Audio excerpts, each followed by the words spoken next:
Hey folks, Nick here from Another BookTube channel, and today I'll be reviewing the novelization of The Thing by Alan Dean Foster, based on the screenplay by Bill Lancaster. John Carpenter's The Thing is a masterpiece of both the sci-fi and horror genres, and is my personal favorite of his many great movies. I actually recently was able to see it on the big screen for the first time, thanks to my local Alamo Draft House, and it was really awesome to see the incredible Rob Bottin special effects on that scale.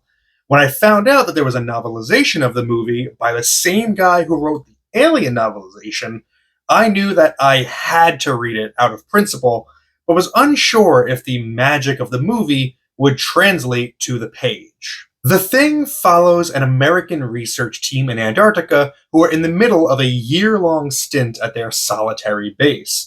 The calm monotony of sending weather balloons up into the sky is one day aggressively broken when a helicopter crash lands next to the camp, and out comes a crazed gunman from a nearby Norwegian research station.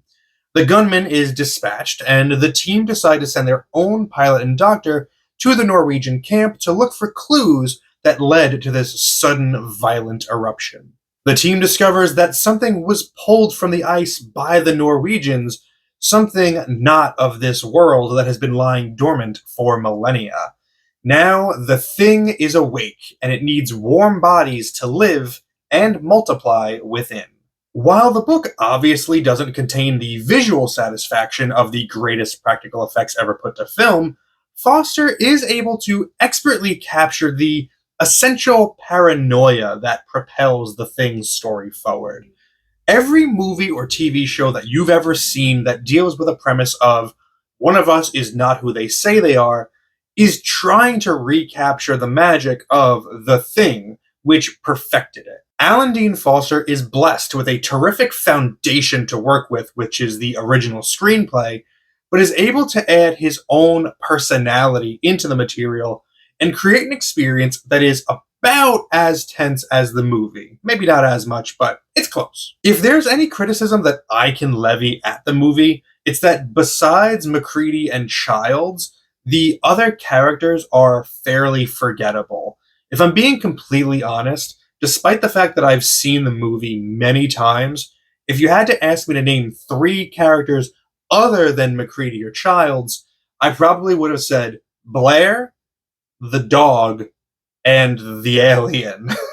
But now, after reading the novelization, in which Foster is able to give us some more time with each character, I will remember Knowles and Copper and Clark and Fuchs.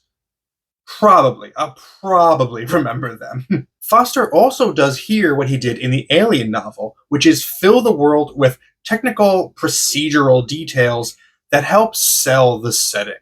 At one point, he explains that being moisturized is really important to the team because due to the cold weather, it takes their body longer to regenerate its natural oils, so they have really bad dry skin problems and they get dandruff easily. It's a minor detail that you could almost say is unnecessary, but for a story about isolation and paranoia and body horror, it's oddly relevant.